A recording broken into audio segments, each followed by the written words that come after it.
Halo Diazens, ketemu lagi dengan saya Ega dalam segmen Dia Misteri. Kali ini kita akan membacakan sebuah cerita yang gak kalah seru dari minggu yang lalu. Ini adalah cerita yang cukup menyeramkan, sosoknya itu udah kenal banget nih kalian, cuman ada yang beda dari sosok ini. Sosok ini cukup menakutkan, pakai baju putih, rambutnya panjang, tapi laki-laki. Iya. Kuntilanak laki-laki atau biasa orang sebut dengan kuntilaki. Katanya sosok ini tuh jauh lebih menakutkan dan jauh lebih berbahaya buat manusia. Kira-kira seperti apa sosoknya dan semenakutkan apa? Langsung siapin minuman buat nemenin kalian nonton dan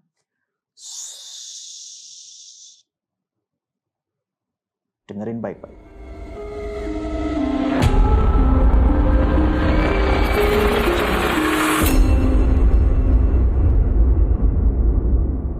Sebelum masuk ke ceritanya, alangkah baiknya kita mengenal dulu nih sejarah kuntilanak itu sendiri.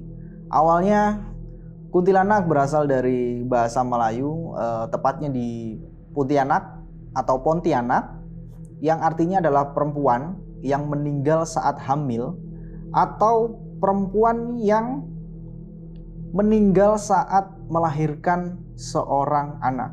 Jadi si jabang bayi itu juga ikut meninggal bersama wanita itu.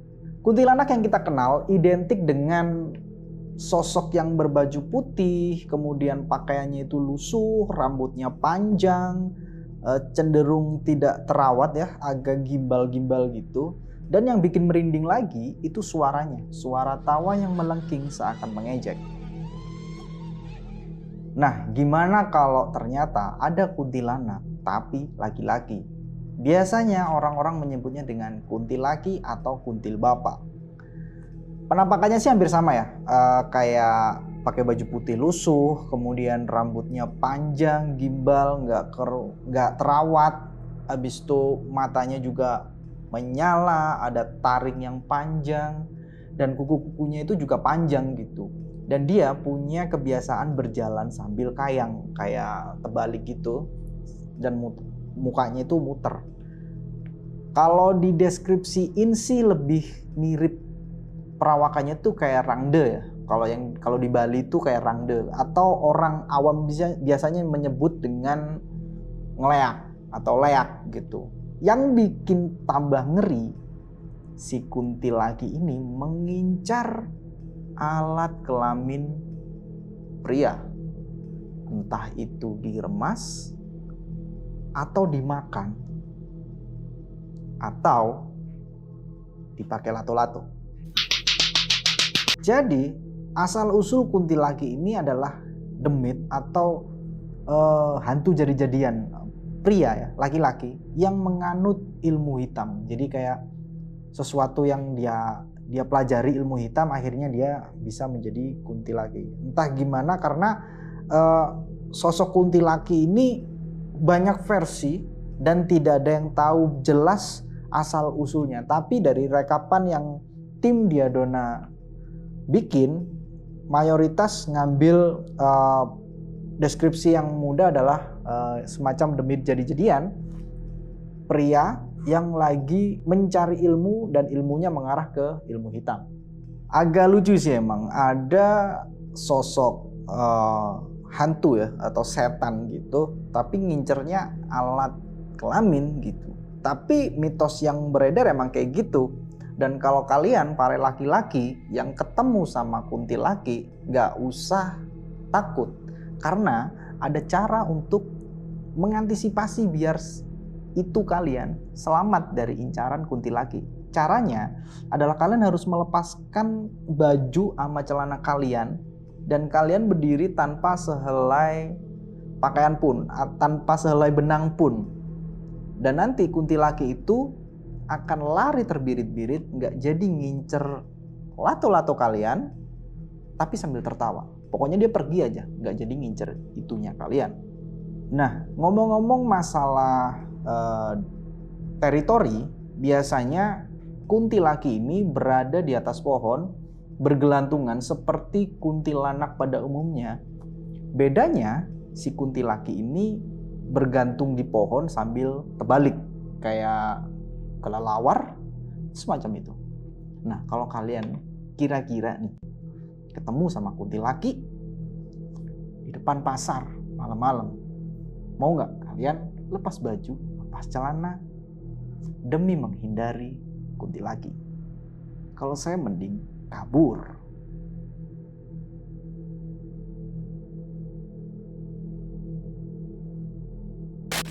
Nah, ternyata ada satu kejadian yang mengisahkan tentang kuntilaki ini. Jadi ada orang yang punya pengalaman bertemu langsung dengan kuntilaki. Dan ini sempat ramai di Twitter juga waktu itu. Cerita ini milik seorang wanita berusia sekitar 20-an tahun ya, bernama Listi, yang dipublish oleh akun Twitter dengan nama @sendia4. Jadi singkatnya adalah Listi ini seorang model baru ya, yang baru keterima di semacam agensi gitu, yang dia sendiri ini berasal dari Jakarta gitu. Dan dia ini baru mulai terjun ke dunia acting dan punya kelas untuk acting sendiri gitu. Jadi dari agensi ini punya kelas acting buat para model-model barunya gitu di sebuah tempat. Jadi kayak disekolahin dulu gitu. Dan kita sebut aja GOR B ya, tempat para model-model baru ini belajar acting gitu. Singkat cerita, si Listi ini dikabari sama si manajer dari agensi itu untuk berkumpul di sebuah GOR B tadi itu jam 3 sore. Waktu itu jam menunjukkan pukul 1 siang dan karena rumah si Listi sama GOR itu cukup jauh, akhirnya dia berangkat juga tuh jam 1 siang ke GOR dengan mengendarai ojek online.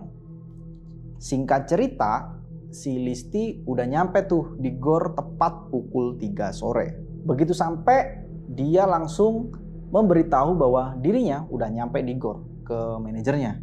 Kondisi GOR saat itu lagi rame-ramenya tuh. Ada banyak anak-anak sekolah yang lagi latihan, mulai dari basket, ada yang baris berbaris, ada juga yang main taekwondo. Dan dari Listi turun dari ojek online itu jaraknya cukup jauh ya untuk menjangkau si GOR itu. Jadi dia harus jalan kaki tuh. Jadi dia melihat tuh aktivitas apa aja yang ada di GOR tersebut. Di dalam hati Listi bergumam tuh, wah luas juga ya GOR ini, sampai ada kolam renangnya juga. Gak lama si manajer membalas tuh ke Listi. Dia bilang, Listi kamu tunggu di kantin aja ya, di kantin GOR maksudnya. Jadi si Listi itu berjalanlah ke kantin GOR sambil ngeliatin aktivitas yang ada di situ. Banyak orang yang lagi latihan kan. Nah, sesampainya di kantin, dia bertemu sama seorang perempuan juga, masih muda, dan dia itu adalah juniornya si Listi juga. Kita sebut namanya sebagai Gaby.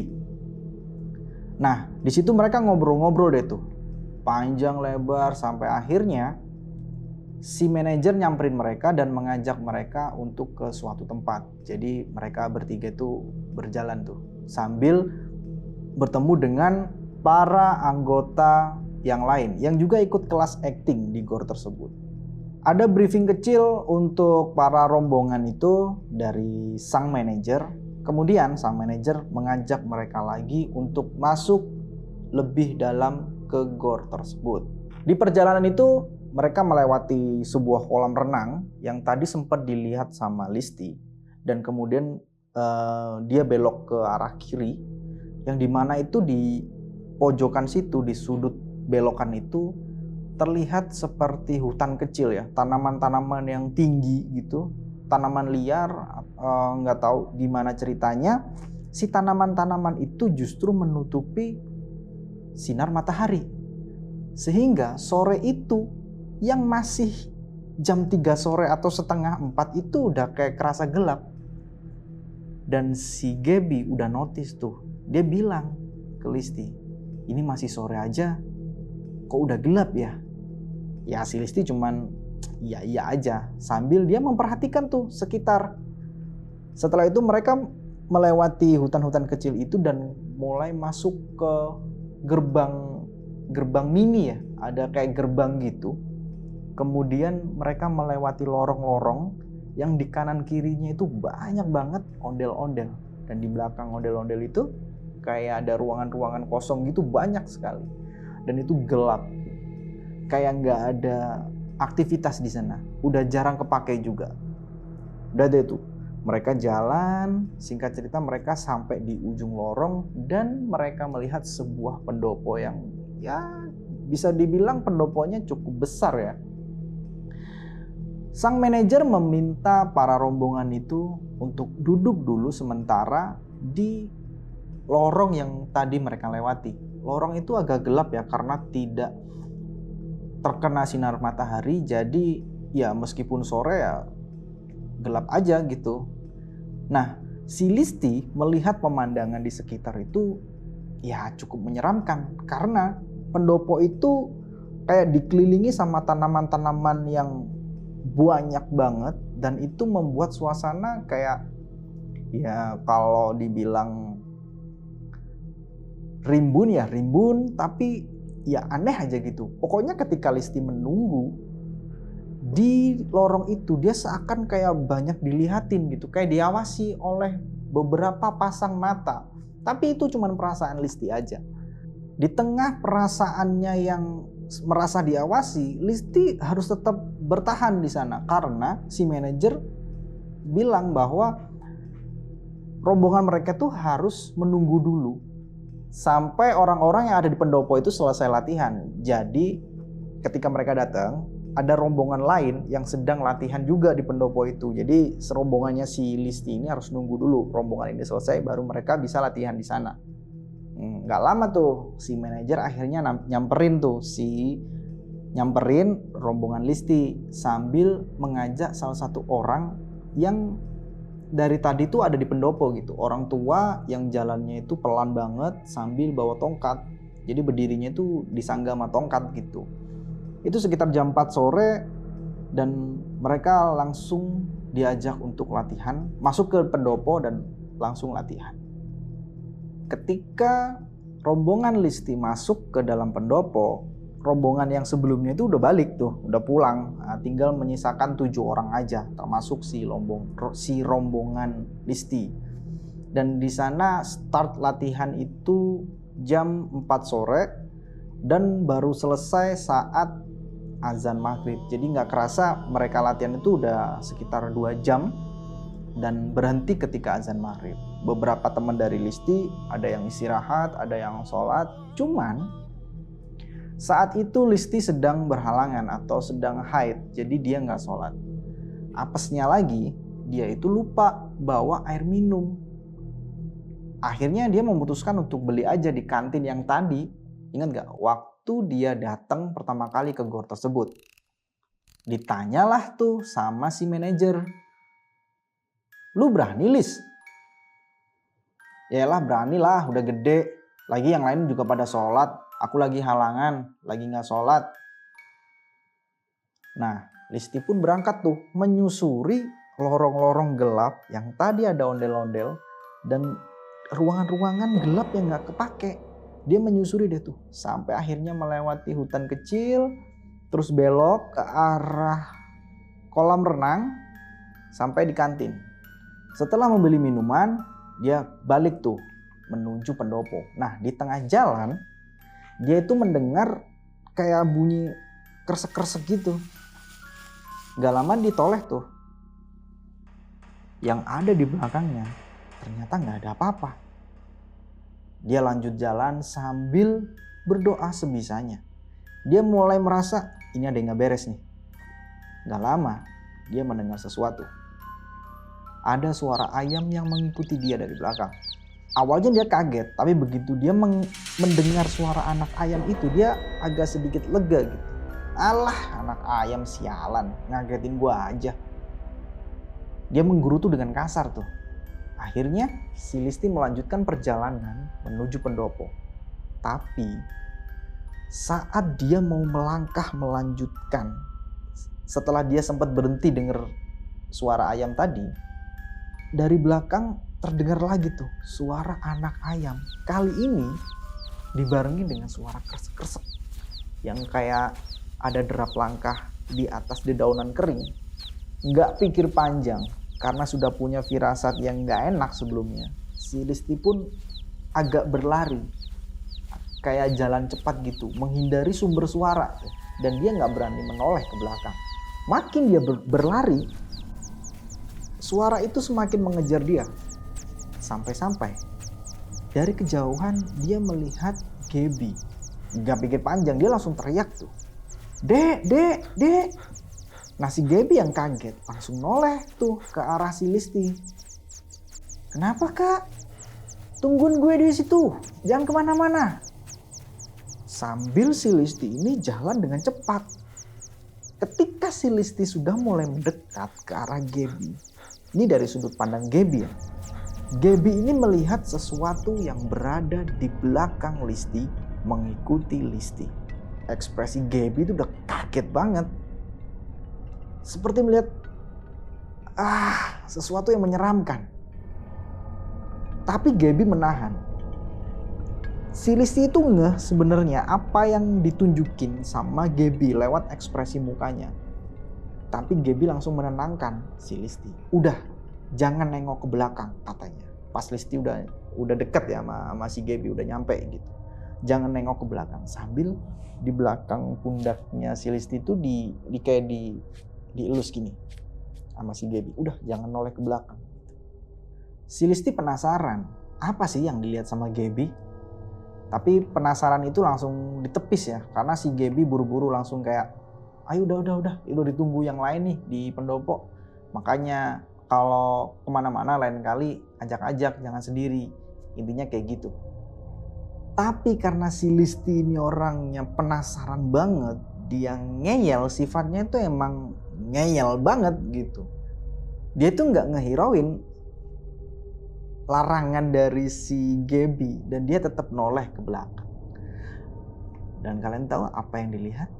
Sesuatu yang sama sekali tidak pernah dia bayangkan sebelumnya. Listi kaget melihat ke belakang dan dari arah bawah dia melihat wajah yang terbalik dan sangat menyeramkan. Wajahnya itu hancur, penuh darah, matanya itu putih menyala. Makhluk itu kayak senyum gitu. Jadi posisinya terbalik tapi senyum. Dan itu kayak kayang gitu loh, rambutnya menjuntai ke tanah, udah kemana-mana, gimbal gak keurus gitu. Si Listi yang saking kagetnya langsung teriak, "Ah!" Dia nunduk saking takutnya tuh. Nah si Gaby marah, "Udah dibilang gak usah lihat ke belakang." Sambil bergetar tuh si Listi tuh tetep kekeh gitu. "Iya tapi kok kepalanya ada di bawah? Gue liatnya di bawah anjing. Gak nengok ke belakang banget." Lu tahu gak apa yang dikatakan sama Gaby? Dia bilang, "Ya emang kenapa kalau kepalanya di bawah? Aneh banget kan?" Ya udah tahu itu emang kepalanya di bawah, tapi kok ya si Gaby jawabnya gitu. Karena teriakan si Listi tadi, akhirnya si manajer tuh datang nyamperin. Ternyata si teriakan si Listi itu sampai ke pendopo. Makanya si manajer datang. "Ada apa nih? Ada apa nih? Kenapa kok teriak-teriak?" Katanya gitu. Si Gaby mencoba menutupi apa yang sudah terjadi saat itu. "Enggak, itu tadi ada kecoa terbang dan si Kak Listi takut," katanya gitu. Sambil si Gaby ini ngebisikin ke arah Listi, kalau makhluk yang mengerikan itu udah nggak ada. Dan kayak ngasih kode gitu, "Udah jangan diceritain di sini, nggak usah cerita-cerita, diam aja lu." Intinya gitu, ada kode gitu. Si manajer sih ya kayak, kirain apaan tadi. "Yaudah yuk balik latihan." Nah akhirnya mereka bertiga pun kembali ke pendopo untuk melanjutkan latihan. Singkat cerita, mereka udah sampai di pendopo dan latihan dilanjutkan lagi selepas maghrib. Dan selama latihan di pendopo itu, Listi melihat apa yang dia lihat di tempat yang tadi. Tapi kali ini si sosok itu enggak yang dibawa sambil kayang gitu, enggak. Dia berdiri, matanya itu putih menyala, mukanya tetap hancur, kelihatan samar-samar, dan rambutnya panjang, kukunya panjang.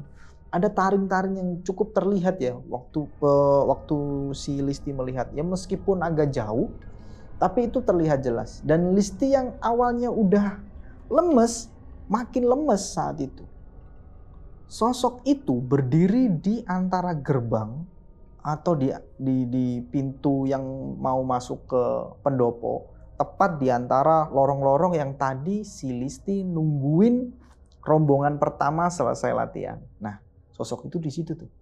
Dan gak jauh tuh dari tempat si Listi latihan acting. Karena saking ketakutannya, si Listi itu lemes.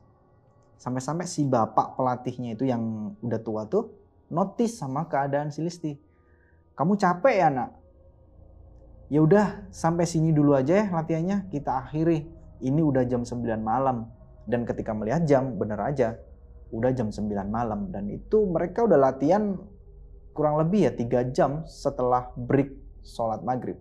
Singkat cerita, latihannya selesai dan si Listi mencoba untuk memesan ojek online untuk dia pulang. Karena kan dia berangkat juga naik ojek online. Nah, begitu dapet, si ojek online-nya ini ternyata nggak mau masuk sampai ke dalam. Dia maunya nunggu di depan jalan banget tuh. Jadi mau nggak mau, si Listi itu harus jalan jauh banget sampai ke depan gor. Dan itu cukup membuat trauma si Listi juga. Sampai akhirnya dia bilang tuh sama si Gaby, "Gab, gue nebeng ya," kayak gitu. Karena si Gaby ini dijemput nih sama pacarnya. Pacarnya tuh bisa masuk. Habis itu diskusi bentar, akhirnya mereka pun setuju. Jadi posisinya ya, si pacarnya tuh naik motor. Jadi di depan itu si pacarnya si Gaby, habis itu di tengah si Gaby, dan di belakang sendiri ada si Listi. Jalanlah mereka menyusuri halaman-halaman gor yang waktu itu udah gelap banget. Penerangan minim, udara juga semakin dingin. Sepanjang perjalanan, Listi itu nggak mau menengok ke kanan, menengok ke kiri. Yang dia lakuin cuman meluk si Gaby sambil nunduk. Dia baca-baca sebisanya karena bayang-bayang ketemu sama sosok itu tuh masih ada, masih nempel di kepala. Dia semakin menenggelamkan kepalanya di pundak si Gaby. Saat di perjalanan itu dia mendengar suara anak ayam lagi. Sama bunyi kresek-kresek, persis seperti yang didengar saat maghrib tadi.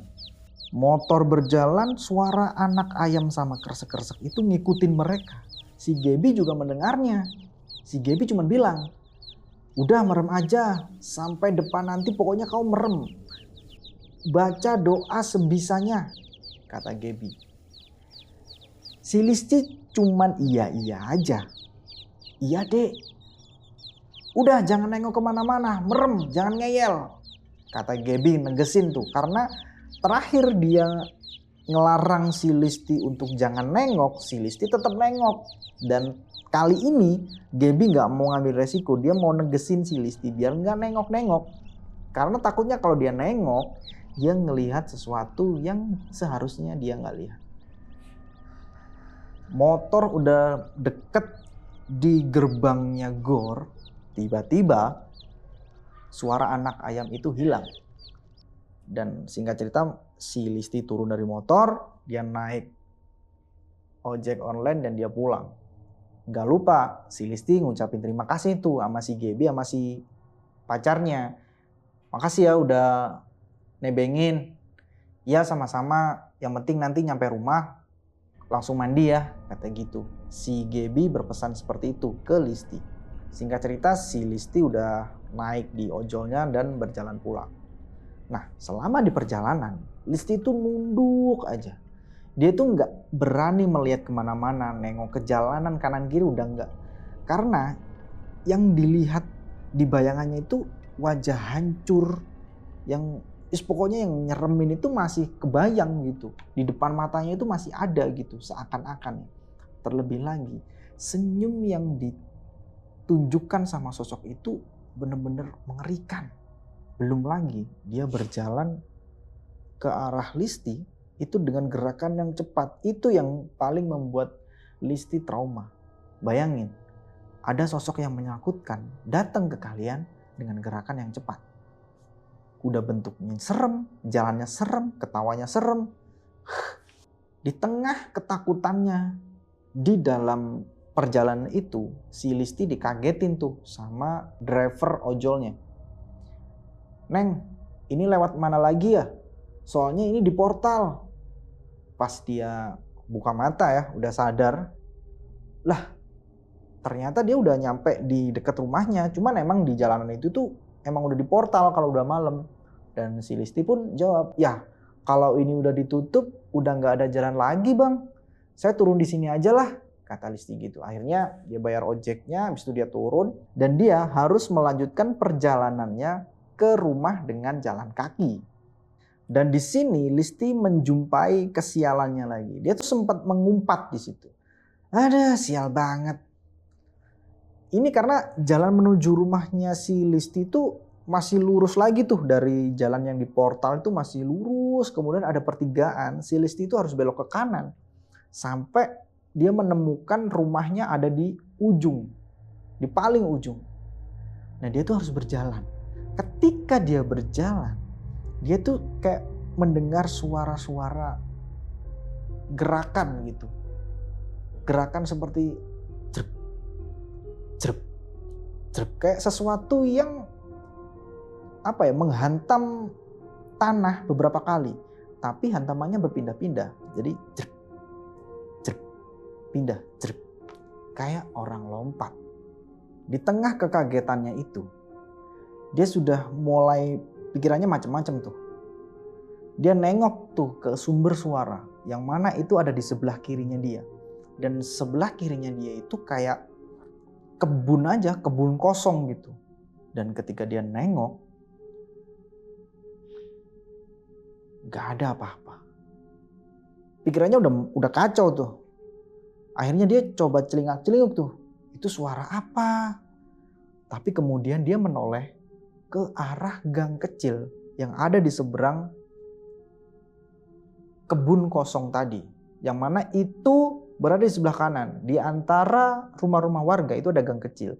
Dan di sana dia melihat sosok putih berdiri dengan kain lusuh penuh tanah.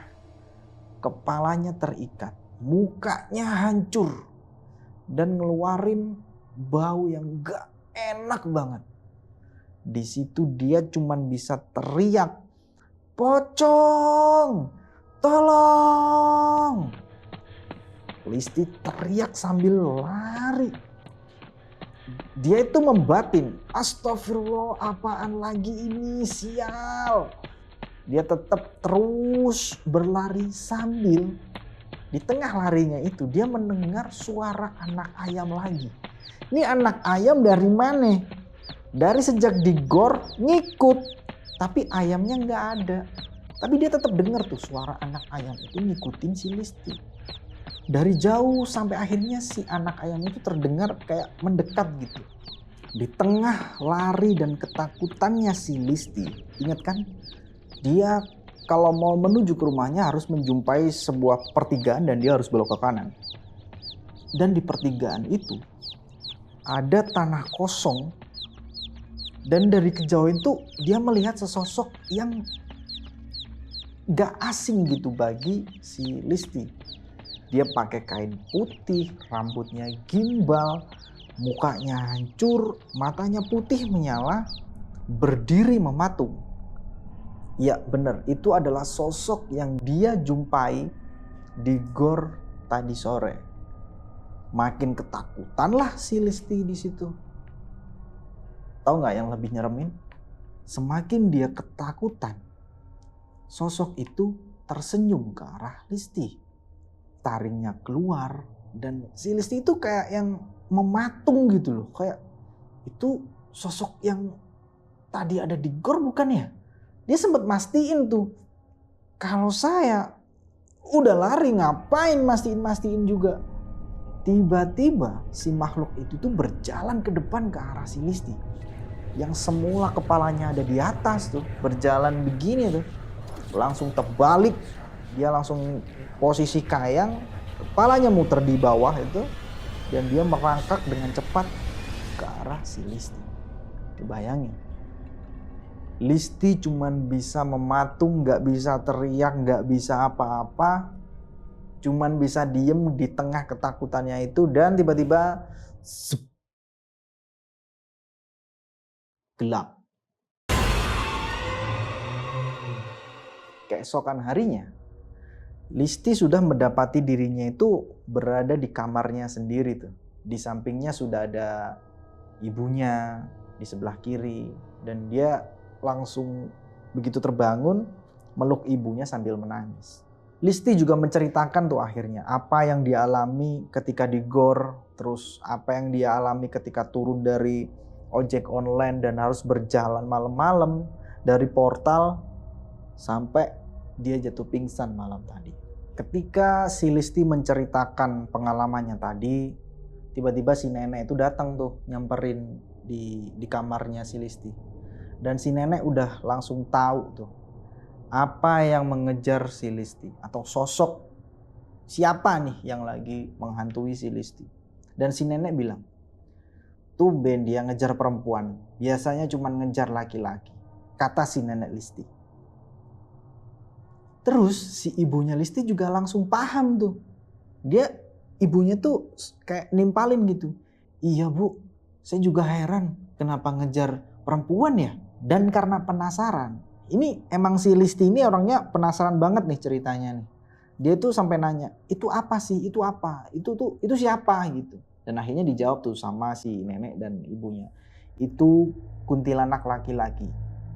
Atau orang sini biasa menyebutnya dengan kuntilaki. Di situ si neneknya coba menjelaskan lagi secara singkat ke Listi ya, bahwa si kuntilanak laki-laki atau kita sebut dengan kuntilaki ini emang biasanya ngejar laki-laki gitu. Yang diincar itu ya emang alat kelaminnya si laki-laki. Bentukannya udah sama persis seperti yang dideskripsiin sama si Listi. Jadi kayak rambutnya panjang, baju putih lusuh, keluar taring kayak gitu-gitu. Dan dia itu kalau mau ngincer mangsanya, ngincer laki-laki, dia itu berjalan sambil merangkak kayak kayang gitu, kepalanya muter kebalik. Habis itu dia menabrakkan tubuhnya ke kelamin laki-laki itu. Karena kalau kita kayang gitu kan tinggi kita kayang itu kan sejajar tuh sama lato-lato laki-laki. Itu ditabrak tuh. Sampai laki-laki itu ditemukan meninggal dunia tanpa sebab. Begitu cara si kuntilaki mengincar lato-lato kamu. Makanya kamu pingsan ketemu sama dia karena dia ngikutin kamu tuh. Tapi nenek juga bingung kenapa kamu bisa diikutin sama si kuntilaki. Gitu kata si nenek. Dan Listi pun masih bingung gitu. Apa alasan dia dikejar oleh makhluk itu? Dan apa hanya karena dia datang bulan? Dia pun gak tahu tuh jawabannya. Nah, menurut kalian apa tuh? Kenapa si Listi sampai dikejar sama kuntilaki? Anyway, ceritanya cuman sampai segitu. Di thread Twitter juga tidak dijelaskan penyebab kenapa si Listi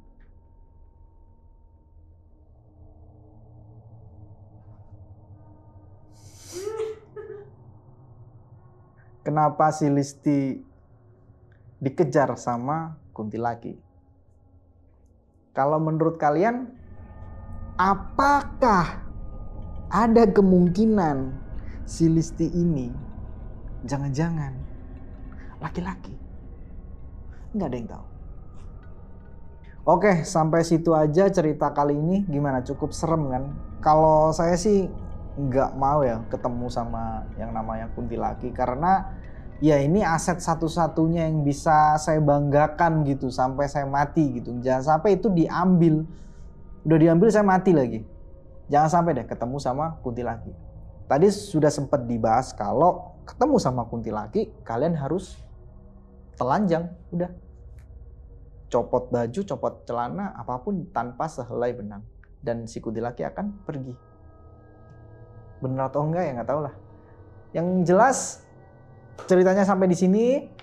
Sampai ketemu di cerita berikutnya. Kalau kalian punya cerita-cerita yang seru, silakan komen di bawah atau kirimkan cerita kalian di email redaksi@diadona.id.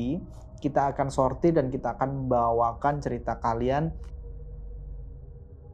di Dia Misteri. Oke, jangan lupa subscribe. Di mana tuh tombol subscribe-nya? Di sini. Tombol loncengnya ada di sini. Like juga, komen, share, dan sampai jumpa di cerita selanjutnya. Bye.